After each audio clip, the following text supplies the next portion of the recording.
এখন যারা সরকার গঠন করেছেন সেই ফ্যাসিবাদী আওয়ামী লীগের পথ ধরেই তারা হাঁটা শুরু করেছেন। সমাজের সব ক্ষেত্রে তারা বেপরোয়া নির্লজ্জ দলীয়করণ করে দুর্নীতিকে তারা জাতীয়করণ করতে যাচ্ছেন। আমরা মানব না।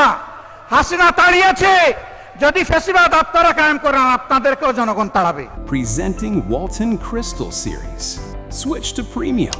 Switch to Crystal. আমাদের কথা সাফ, জনগণ পরিবর্তনের জন্য, সংস্কারের জন্য গণভোটে হ্যাঁ বলেছে।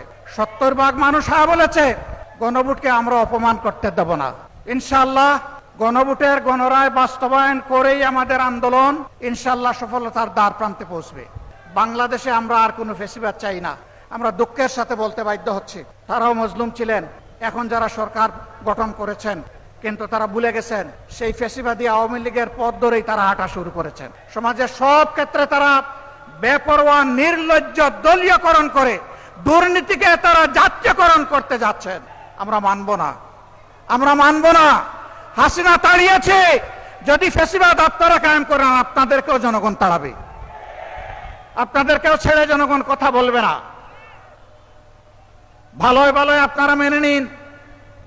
যদি না মানেন তাহলে ইনশাআল্লাহ তাআলা লাজিম এই দেশের মানুষ জীবন দিয়ে পঙ্গুত্ব বরণ করে গুলি খেয়ে শিখে নিয়েছে মুক্তির পথে কিভাবে হাঁটতে হয়। আমরা আমাদের শহীদদের সাথে বেঈমানি করব না, জুলাই যোদ্ধাদের সাথে বেঈমানি করব না, 18 কোটি মানুষের সাথে বেঈমানি করব না। আমরা কথা রাখবো ইনশাআল্লাহ, জীবন দিয়ে হলেও লড়াই করে কথা রাখবো ইনশাআল্লাহ। সেই লড়াই সিলেটবাসী আপনারা সাথে থাকবেন, থাকবেন সত্যি?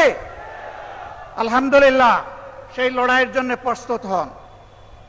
ঢাকার জন্য ডাক আসবে, গড়ে গড়ে সেই লড়াইয়ের দুর্গ গড়ে তুলতে হবে। দেশ থেকে ফ্যাসিবাদ, দেশ থেকে চাঁদাবাজ, দেশ থেকে দুর্নীতিবাজ, দেশ থেকে দুঃশাসন দূর না হওয়া পর্যন্ত আমাদের লড়াই তীব্র থেকে তীব্রতর হবে ইনশাআল্লাহ।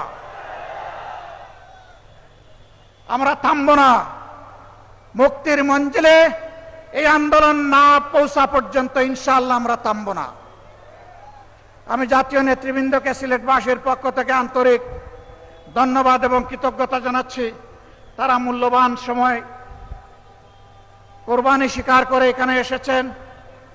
তারা অনুপ্রাণিত করেছেন সিলেটবাসীকে, তারা উদ্বুদ্ধ করেছেন, তারা কথা দিয়েছেন জনগণের দাবি না আদায় না হওয়া পর্যন্ত আমাদের লড়াই ঐক্যবদ্ধভাবে চলবে। আপনাদের সবাইকে মোবারকবাদ। সভাপতির বক্তব্য শুনে সবাই যাবেন, এর আগে যাবেন না।